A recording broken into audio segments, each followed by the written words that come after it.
Hello dolls, welcome back to my channel. So I actually do have some exciting news today. Today's video is actually going to be the first video in a series that I'm pretty sure I'm going to call Eras Analyzed.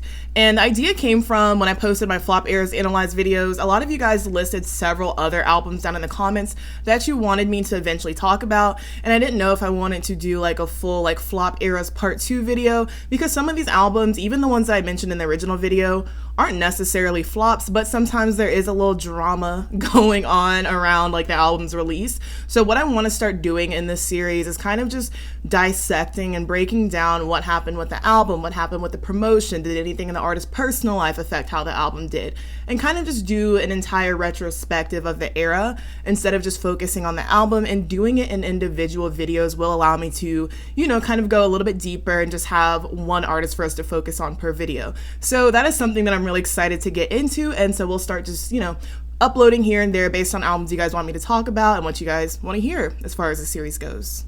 So as you can very obviously tell, we are going to be kicking this series off with Beyonce's 4. A lot of you guys brought this one up, and I didn't really know that it was considered like a flop album or a weaker album of Beyonce's. One, because I was 13 when this album came out, so I wasn't really on the internet like that and kind of looking at and thinking about other people's opinions on the album. And from my perspective, I really liked it, so I didn't know that people didn't or considered it to be one of the weaker points in Beyonce's discography. But I'm grown now, I've done my research, and I know you guys want to hear more about it, and I wanted to learn more about it too, so let's go ahead and get into it. In 2010, the year prior to 4's release, Beyonce went on a career hiatus. She just finished a nearly year-long tour for her third album, I Am Sasha Fierce. This is the album that had Single Ladies on it, which is best and most simply described as a cultural revolution. By the end of the tour, Beyonce felt overworked, burnt out, and creatively drained. Her career had been non-stop for over a decade, having released over 8 albums, and the latter 3 as a solo artist. She'd gone on several tours, made TV appearances, booked movie roles, and collected 16 Grammys and a Golden Globe nomination. And now, at 29 years old, Beyonce was taking her first prolonged break in her career. When her hiatus ended, Beyonce was ready to hit the ground running. Her new era would be full of changes. She killed her alter ego Sasha Fierce, who was born on the Crazy in Love video set way back in 2003. Beyonce said in an interview with Allure that now that she was grown, she didn't need the 2 separate identities and felt she was able to merge them within herself. In addition, Beyonce announced she was cutting professional ties with her father, Matthew Knowles, just months before 4 was released. Matthew had managed her career since her Destiny's Child days. Beyonce went on to be managed by Parkwood Entertainment, a company she'd founded herself. So this was Beyonce's first era where she was managing herself, and she said it made her feel a bit vulnerable. So aside from the changes in Beyonce's personal life, music itself was starting to change too. Beyonce had come up in a time where R&B was basically the name of the game, and it was one of the most popular genres, especially in terms of radio play. However, by the 2010s, that was changing, and R&B was on the decline, and this was actually for several reasons.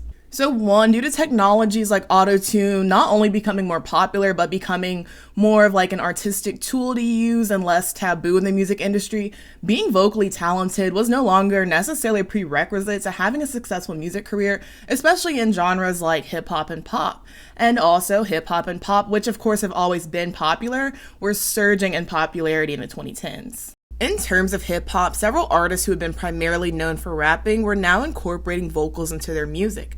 Several of these artists made use of auto-tune as well as experimental production to create a unique sound that incorporated R&B and pop into hip-hop. A perfect example is Kanye West's 2008 album 808s and Heartbreak. Other examples include many of T-Pain's songs like Bartender and Buy You a Drink, and Lil Wayne's song How to Love. So an article I read for this video actually cited the economic collapse of 2008 as part of the reason for R&B's decline. They argue that due to budget cuts from art programs as well as families cutting back in general, a lot less young people received either singing lessons or vocal training. In addition, the rise of social media and music producing apps like GarageBand is a perfect example. A lot of young people just started producing their own music at home, and this generally tended to be either hip-hop or pop music. If you were around in the late 2000s and early 2010s, then you're well aware of the electronic pop and EDM wave that was taking over. Artists like Lady Gaga, Kesha, and the Black Eyed Peas all released massively successful electronic pop records at the turn of the decade. For reference, the songs TikTok, OMG by Usher, California Girls, Dynamite, and Bad Romance were in the top 10 for Billboard year-end singles of 2010. So while R&B wasn't completely gone, it was evident a lot of the general public's musical interest had shifted. So in May of 2011, Beyonce announced that the official name of her fourth studio album would be 4. She said a lot of her fans had just been referring to the album as 4 when they didn't know the name of it, and she said it would kind of be nice to let her fans name the album in a sense. The number 4 also holds a lot of personal significance to Beyonce because her birthday is September 4th, her husband Jay-Z's birthday is December 4th, they were married on April 4th, she said her mom Tina's birthday is January 4th, and she's also said that she has other friends who were born on the 4th as well, and that the number 4 has just kind of been like a guide for her throughout her life. Blue Ivy's middle name, Ivy, actually is a reference to the number 4, it's the Roman numeral. With 4, Beyonce hoped to breathe some new life into R&B. In an interview, she said, "Figuring out a way to get R&B back on the radio is challenging. With 4, I tried to mix R&B from the 70s and 90s with rock and roll and add a lot of horns to create something new and exciting. I wanted musical changes, bridges, vibrato, live instrumentation, and classic songwriting." Aside from wanting to revive R&B, Beyonce also wanted to incorporate her personal growth into her music and make it bolder as she felt she'd become. Aside from being inspired by older artists, Beyonce also took inspiration from contemporary artists she'd seen on tour during her hiatus. On her break, she attended several concerts, including Muse and Rage Against the Machine. Beyonce told Billboard, "I also found a lot of inspiration in 90s R&B. Earth, Wind & Fire, DeBarge, Lionel Richie, Tina Marie. I listened to a lot of Jackson 5 and New Edition, but also Adele, Florence and the Machine, and Prince." Beyonce was also inspired by Nigerian artist Fela Kuti to incorporate Afro beats into her work. In the early days of 4's inception, the album was heavily inspired by Afro beats. Though Fela Kuti had passed in 1997, Beyonce was able to work with the band who played in Fela, the Broadway show based on his life. The Dream actually said that he and Beyonce had worked together on an entire Fela Kuti album that they eventually scrapped. Beyonce said that she recorded over 60 songs for this album. Still, the Afro beats inspiration can be heard in some of the songs on 4, like End of Time and Run the World. So aside from trying to reignite one genre and experiment with another, Beyonce was also aiming to revive the concept of an album. As pop and EDM pop rose in popularity, also in popularity rose the amount of artists who were just putting out singles after singles after singles, instead of just putting out their work as cohesive albums and bodies of work that were meant to be listened to all together. And even when a lot of these artists did put their albums out, it was very clear that they led with their singles, and when you listen to the album, beyond the singles, the B-sides have little to nothing to offer. Beyonce was the lead producer on 4 and okayed every part of her songs. Her recording engineer, DJ Swivel, said, "Ideas would come in and she'd say, okay, that's great, but let's add live drums to this part, you know?" She also wanted the album to capture her own sense of urgency. She could knock out a song in an hour and it will sound incredible. I remember one day we worked for 36 hours straight and she cut 6 entire songs with leads, background vocals, and comps. I think she even managed to squeeze in a couple of business meetings too. Aside from The Dream and DJ Swivel, Beyonce also worked with other producers including Kanye West, Andre 3000, and Babyface. Beyonce wanted to showcase both independence and vulnerability on 4. Much of the album is inspired by her marriage. Though there are some love songs on the album, there are also others like I Care and The Best Thing I Never Had, which capture conflict and turmoil in a relationship. So does the song I Miss You, which Beyonce actually wrote with Frank Ocean. Other songs on her album reflect on Beyonce's life and experiences while on hiatus. In April of 2011, Beyonce released 4's first single, Run the World Girls. It was actually released early after a leaked version surfaced online. The song peaked at number 29 in the Hot 100, making it Beyonce's lowest charting lead single to date. The song leans into the electropop trend by sampling Major Laser's Pon de Floor, which Beyonce said she chose because it sounded African and futuristic and unlike anything she'd released before. The lyrics praised female strength and independence in all forms. A review of Run the World said that the song sounded like something MIA or Santigold would release rather than Beyonce. Another review called the hook and chorus repetitive. The author of a blog post about the album said that they vividly remember driving home the day that the single was released and said the radio DJ called Run the World a terrible song. The LA Times said, "Run the World Girls has a harder edge than Independent Women Part 1. Nevertheless, it does not contain the gritty, futuristic chic of Diva." Several reviews praised the unabashed feminist themes of the song, while some called it hollow. For the most part, the general consensus seemed that it was one of Beyonce's weaker female empowerment anthems. Still, Run the World won the 2011 VMA for Best Choreography, as well as the 2011 Soul Train Award for Best Dance Performance. The music video featured the Mozambican dance group Tofo Tofo, who Beyonce flew out personally after realizing they were the only ones who could execute the choreography how she'd envisioned. This makes perfect sense considering they're the ones who originated the choreography that's used in the opening sequence. 4's next single, Best Thing I Never Had, was a complete 180 sound-wise. The song is slower and more reflective, and though it still shows strength, it displays more vulnerability than Run the World. The more emotional ballad was considered by some to be a follow-up to her 2006 single Irreplaceable. Similarities with A Fire or a Boy were also noted. Best Thing I Never Had peaked at number 16 on the Hot 100, performing better than Run the World. The single was also met with kinder reviews, which praised the theme as well as Beyonce's vocals. Entertainment Weekly said, Best Thing I Never Had finds Beyonce mining the same kind of girl power imagery as she did on Run the World, but there's something more direct and honest about the lyrics on the new single. Best Thing I Never Had feels like the kind of crossover hit that will help 4 join the rest of Beyonce's discography in multi-platinum land. Best Thing I Never Had received nominations at both the Soul Train and NAACP Image Awards.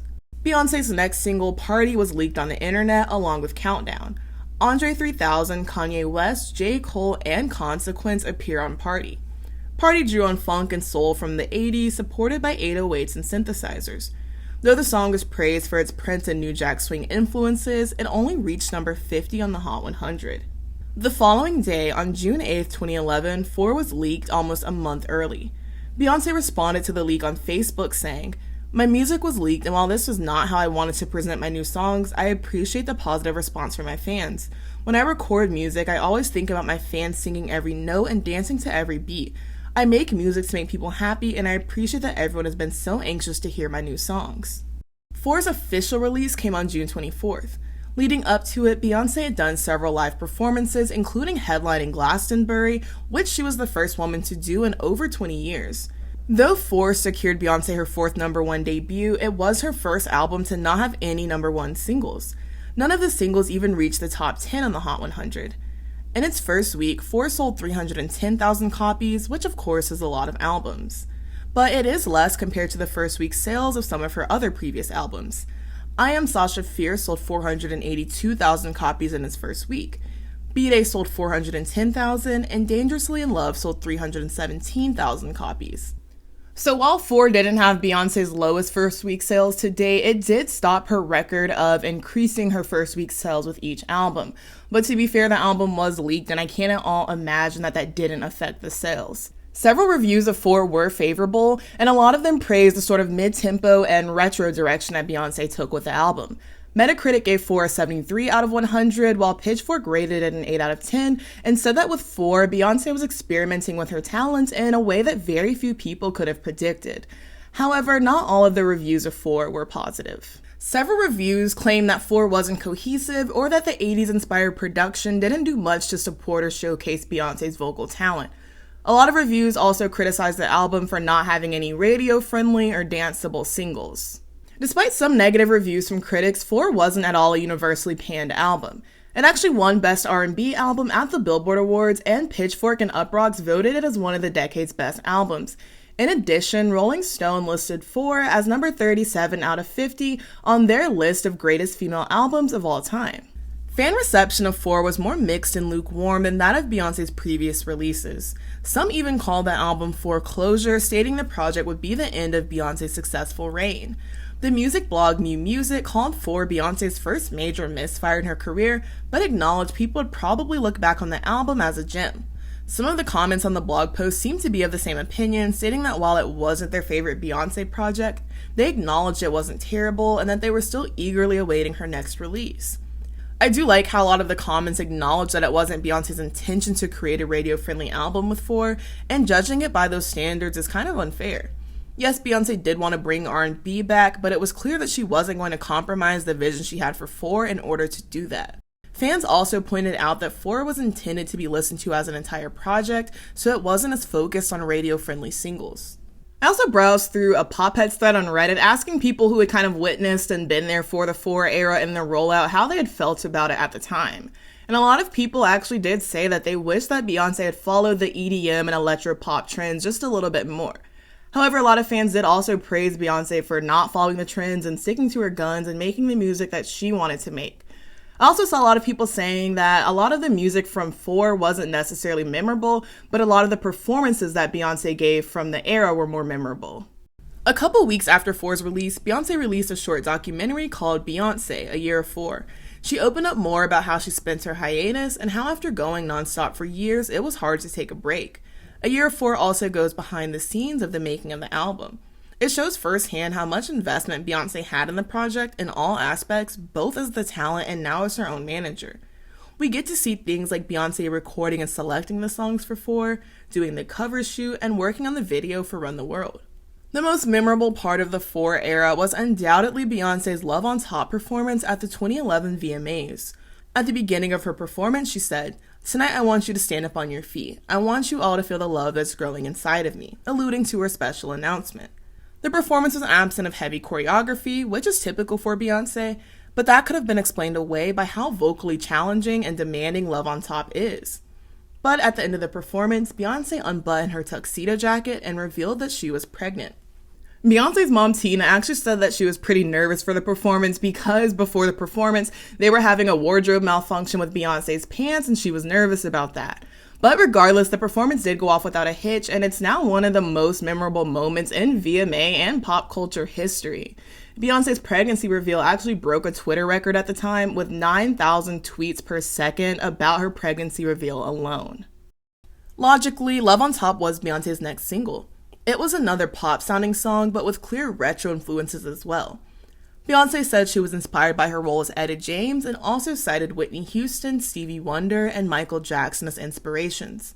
Love on Top incorporates elements of R&B, pop, disco, funk, and jazz. The song is full of horns and synthesizers, making it reminiscent of some of the 80s greats. Rolling Stone called Love on Top a modern take on the 80s Whitney Houston. Overall, Love on Top received positive reviews, many of which praised Beyonce's heartfelt vocals. Several Beyonce bloggers said it was their favorite song on 4. Others said it would go down as one of Beyonce's most iconic songs and one that only she could do justice. Beyonce was commended for the several key changes in Love on Top, and it's become one of the most cited examples of her vocal talent. Love on Top peaked at number 20 on the Hot 100. In 2013, Love on Top won a Grammy for Best Traditional R&B Performance. So Countdown was actually Beyonce's final single from 4. This was my favorite single. I remember when this song came out, I was in like 8th grade, and I would play it like 100 times a day on my iPod Touch. And I like it because Beyonce makes use of an actual countdown in the song, so it's kind of creative. And the song is about her family and her relationships and the hardships, and she actually confirms her pregnancy in the song, which of course she'd also done months prior. But the first time a lot of people heard the song, it had been from a leak, so they'd been speculating about her pregnancy at the time. Countdown celebrates love, support, and loyalty. Beyonce wrote Countdown with several writers, one of them being Esther Dean. Beyonce also helped produce this song, which samples Ah by Boyz II Men. Unfortunately, Countdown only peaked at number 71 on the Hot 100. However, it did peak at number 12 on the US Hot R&B and Hip Hop chart and at number 1 on the Hot Dance Club Songs chart. Countdown was critically acclaimed, with comparisons being made to Freakum Dress. Several critics agree that Countdown was the song on 4 with the most radio potential. Countdown's music video was colorful and inspired by 60s film and fashion. The video found itself in a bit of scandal when allegations arose that Beyonce copied choreography from a Belgian choreographer. She was accused of plagiarizing the ballets Ochterland and Roses Dansent Roses and of copying set designs and costumes. In a statement, Beyonce responded, "Clearly the ballet Roses Dansent Roses was one of many references for my video Countdown. It was one of the inspirations used to bring the feel and look of the song to life."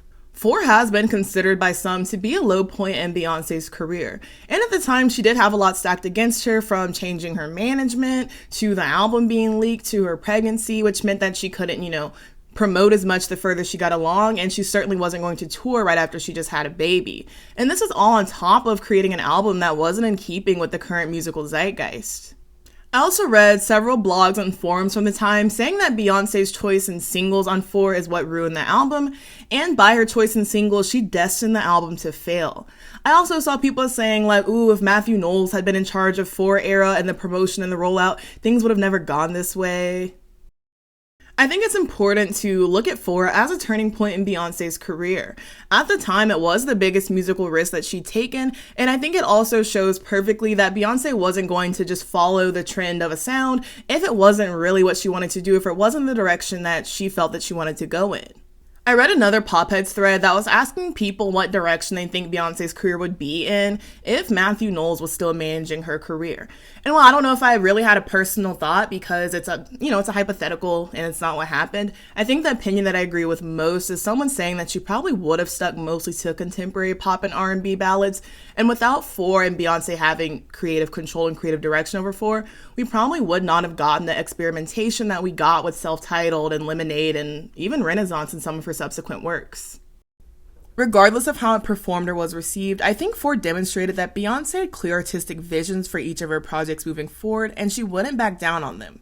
I think it also shifted perception from her just being a talented recording artist to being looked at as an artist in general. 4 was Beyonce's first foray into more expansive creative endeavors, which we would later see in projects like Homecoming or Black is King. Those projects definitely came as a result of Beyonce having faith in her artistry and vision and wanting to make a statement. I think a lot of that started in the 4 era, where she for the first time took the reins completely into her own hands.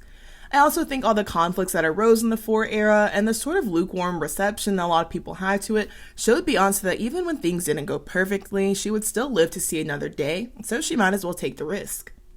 Beyonce's always clearly been driven, but I think 4 made her even hungrier to continue pushing boundaries and envelopes and to make sure people remembered she wasn't an artist to sleep on. I think 4 also let the world know that Beyonce's career wasn't going to be about chasing number ones or album sales. After this album, it was evident Beyonce was done playing by the industry's rules.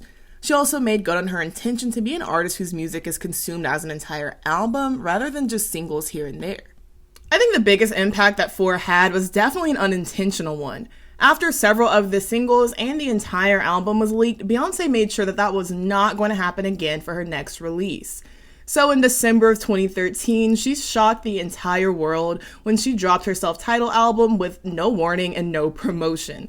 Side note, I was in 10th grade when this album dropped, and it was like Algebra 2 class, and it was early in the morning, and we were like opening up our iPads to like start our work, and one of my friends who was like sitting next to me just screamed, and we were like, what is wrong with you? And he was like, oh my god, Beyonce just dropped a new album. We were like, it's 8 in the morning, what you mean a Beyonce album? And so then we all opened our little iPads to Spotify, and damn if there wasn't a Beyonce album there. We did not do any math. No math was done that day. And not only was that just like an impactful and just crazy unexpected moment in Beyonce's career, it actually impacted the music industry. Because of Beyonce's self-titled release, it's now an industry standard for artists to release their new music and their albums on Fridays rather than Tuesdays, which was the norm prior.